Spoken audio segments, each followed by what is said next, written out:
On this week's episode of the podcast, we're talking about something very important, your insurance policies. If you've followed along on this journey, you know that I love to share personal experiences, things that I have done, mistakes I have made. So by sharing those in the hopes that you will learn from my mistakes and not repeat them. So here is another perfect example, is insurance policies. It's something that rarely gets reviewed, super easy to put on the back burner because you've got so many other things happening until something happens, like someone breaks in, and then you're forced to deal with it. So the whole goal of this podcast this week is to make sure that you have the tools necessary to make the time to review all those insurance policies before you need them. So let's jump in with a little bit of backstory. So one of my businesses was broken into. We have an insurance policy, of course. And I think that's my first tip there, is making sure that you're working with an insurance agent. Now, 800 numbers are great, but the bottom line is when something bad happens, you want one person to be able to talk to. It just makes things so much easier when you're stressed out, dealing with everything that's going on after a situation happens. It's so much easier to call one person. That way you don't have to tell the story to them over and over and over again. So what happened with our insurance policy is that we have one person that we work with, and she is amazing. So when the loss occurred, I reached out to her and said, hey, listen, this is what happened. What's the next step? And one very important thing that I want to mention to you, because I feel like this is always people's default, is, oh, you have insurance? Just file a claim. But that might not be the best thing to do. You really have got to be strategic about it, because you want to make sure, one, what is your deductible? But two, what coverages do you have in place? Because if you're like me and had set this policy up back in 2016 and it wasn't being reviewed regularly, I don't even remember what coverages were on that policy. So that brings me to my second point, is make sure that you are reaching out to your insurance agent every single year and reviewing your coverages, making sure that everything is where it needs to be, that things haven't changed, the address is still the same, the policy still works, the coverages are still what you need them to be. So that way, if something does happen, you're fully prepared and you're not in a situation where you're like, dang it, if somebody would have just told me that, I would have changed it. I would have updated it. I would have done something. I think it's very easy for us in our busy lives to just be like, you know what? I'm going to tackle that task later. I don't need to deal with it right now. But like any task that gets procrastinated, pretty soon you look back and you're like, oh my gosh, it's been months since I was supposed to do that. So you want to make sure that you're making consistent contact with your insurance agent to make sure that your policies are up to date. Now, I consider my insurance agent to be on my team of people. If you've heard me talk before, I have my accountant, I have my attorney. My insurance agents are also included in that group of people because they're on my team. They are there to protect me. We want to make sure that if there is something that happens, that they've got my back. So making sure that that consistent communication happens is key.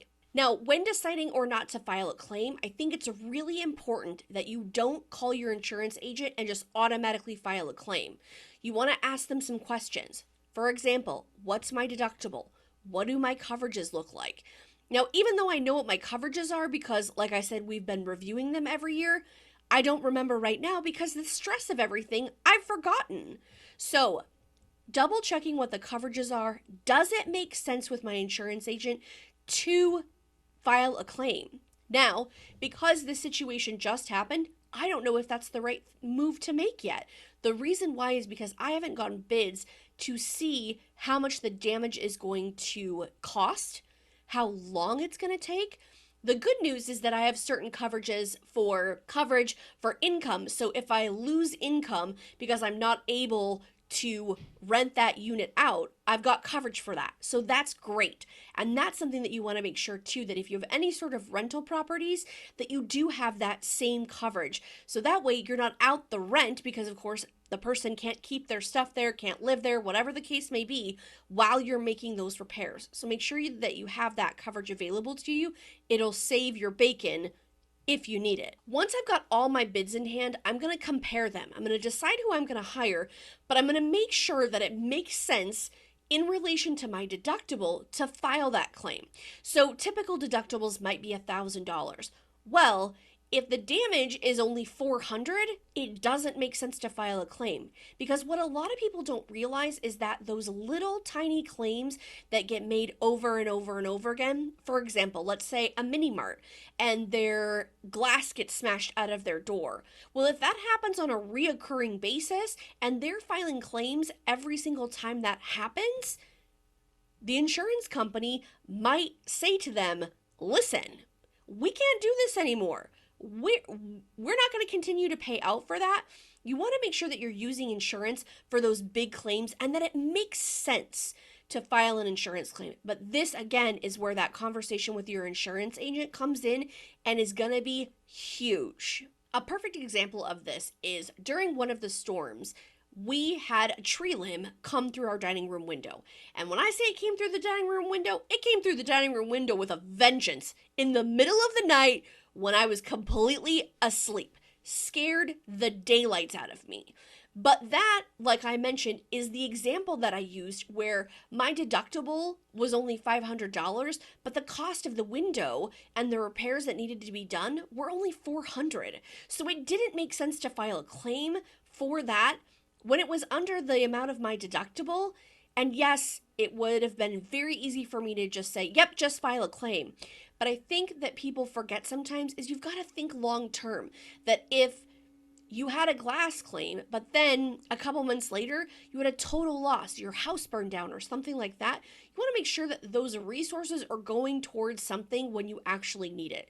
Now, I know what you're probably thinking. You're probably thinking, Jill, a tree coming through your dining room window in the middle of the night, that's definitely something I would file a claim for.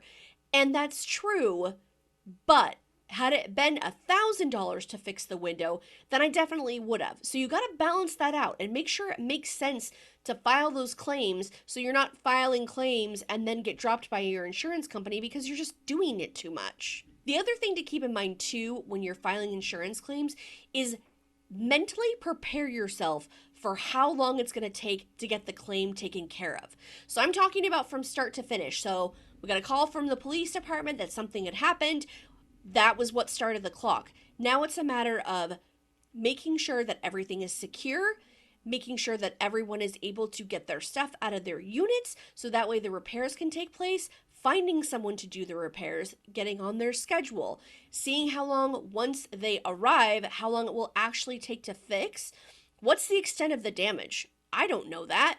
That would be something that would be included in their bid.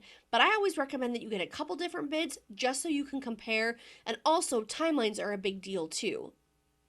Once the work is completed, does the insurance company need to come out and inspect before or after? Or would they be satisfied with pictures or videos that you've taken? One thing to remember when you do have to file a claim, especially if it's in the case of like what happened to me, there was many units that were damaged as well as where they breached the fence. So I took pictures of all of that information, but I also took pictures of the police report. Now, here's one thing that I've noticed over these last couple months. With the police departments being so busy and understaffed, sometimes getting a police report can take a really long time. Sometimes it can be even longer if the insurance company is the one that's initiating that police report. So what I did after I signed it, I just took a picture of it while it was on the hood of his car. So that way I had a copy of it. So that way it's just clean, easy, simple. They've got to copy it. Now, if they need to request an official copy from the police department, the insurance company can do that, but at least it gives them an idea of what happened. It's got my statement on it, all the contact information, as well as the report number. So that way that can be made. Cell phones are so handy. So make sure that you take pictures. Even though it was dark out when I got there, I still took pictures. They weren't the best, but when I went back the next day to start securing units and, making repairs just to keep things secure, I took even more pictures. So you can never have enough pictures, different angles. I put everything into my Dropbox folder. which I know if you've listened to this podcast, you know that I swear by Dropbox. So I don't worry about how many pictures I've taken because I'm just going to dump them all in the Dropbox and send that Dropbox link to the adjuster. Just makes it easier. So that way they can pick and choose which photos they want. They can access everything, but at least I've got more than enough stuff for them to look at and make determinations from, especially when you live in a rural area like I do. A lot of times, insurance adjusters aren't able to come all the way out there, especially if it's related to storm damage, something like that. When you're setting your expectations for the insurance claims, make sure that you know that it's going to take some time. Make sure that you've got yourself set up for that, so that way you're not annoyed or frustrated when it's not taken care of within a week or two. That's just not realistic with the way things are going, with the amount of claims that insurance companies are handling. You want to make sure that you give the person that you're working with, the adjuster, grace, but making it easy for them to do their job. So putting all the photos in that Dropbox link, like I mentioned, being available when they reach out to you. If they send you an email, a text message, something like that, make sure that you're getting back to them right away. Because if they have a question, nothing can move forward until you answer it. Another thing that you might give some thought to, if you don't have a copy of your policy handy, is to ask them for that as well. Just so you can take a look at what your coverages are. You'll be able to review it with them over the phone, but it just is nice to have a copy of that. You can load that into the Dropbox as well, just so you have it. So a couple last tips for you before I wrap up this week's episode. I want to make sure that you call your insurance agent, you get copies of all your policies, you keep them in a Dropbox folder, you make contact with your insurance agent and let them know that you want to review all your policies every single year.